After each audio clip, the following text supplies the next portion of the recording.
विधानसभा चुनाव जीतने के लिए कांग्रेस ने तीन तिगाड़ा काम बिगाड़ा, उत्तराखंड में नहीं आएगी भाजपा दोबारा, ये थीम सॉन्ग बनाया है। और इस थीम सॉन्ग के जरिए ही कांग्रेस राज्य के तीनों मुख्यमंत्रियों जो कि 2017 से अब तक के बीच बने हैं, भारतीय जनता पार्टी ने बदले हैं, उनको कोस रही है, निशाना साध रही है, उनकी खामियां गिनाने का दावा कर रही है। कांग्रेस ने इस थीम सॉन्ग के जरिए ये भी बतलाने की कोशिश की है कि उत्तराखंड की जनता ने जो मैंडेट दिया था, उस मैंडेट को बीजेपी ने खारिज किया है। इसीलिए तीन तिगाड़ा की कहानी गढ़ के नए रास्ते तलाशे जा रहे हैं।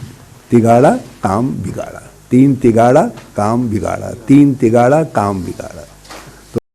चुनाव की तारीखों का ऐलान कभी भी हो सकता है, इसीलिए कांग्रेस अपने अभियान में तेजी लाने के लिए हर संभव कोशिश कर रही है। सवाल यह है कि मौजूदा राजनीतिक हालात में पार्टी क्या एकजुट होकर लड़ पाएगी। अभी भी कांग्रेस के अंदर बहुत सारे डिस्प्यूट हैं, बहुत सारी उलझनें हैं, खासतौर पर टिकट बंटवारे को लेकर लंबी तकरार है। इसीलिए 2 दौर की मैराथन बैठक के बाद भी कई सीटों पर अब तक उम्मीदवार फाइनल नहीं हो पाए हैं। हालांकि कांग्रेस अपने चुनाव अभियान को नए ताकत देना चाहती है।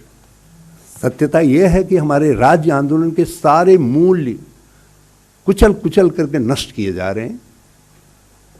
उत्तराखंडियत जो हमारी एक प्रतीक है, हमारी पहचान है, उसको ध्वस्त किया जा रहा है। और हमारा ये थीम सॉन्ग जो है उसको इंडिकेट करता है कि हम उन मूल्यों, मान्यताओं की हम रक्षा करने का काम करेंगे। 2017 में बीजेपी को 57 सीटों का मैंडेट मिला था, इसीलिए 2022 में कांग्रेस अब उम्मीद कर रही है कि जनता एक बार धोखा खा चुकी है, दोबारा ऐसा नहीं होगा। पूरी उत्तराखंड की जनता जानती है कि जिस अपेक्षा से भाजपा की सरकार उन्होंने उत्तराखंड में बनाई थी, आज एक भी वादा उन्होंने पूरा नहीं किया। और जब जनता उनसे जवाब मांगने लग गई, तब उन्होंने मुख्यमंत्री बदल दिए।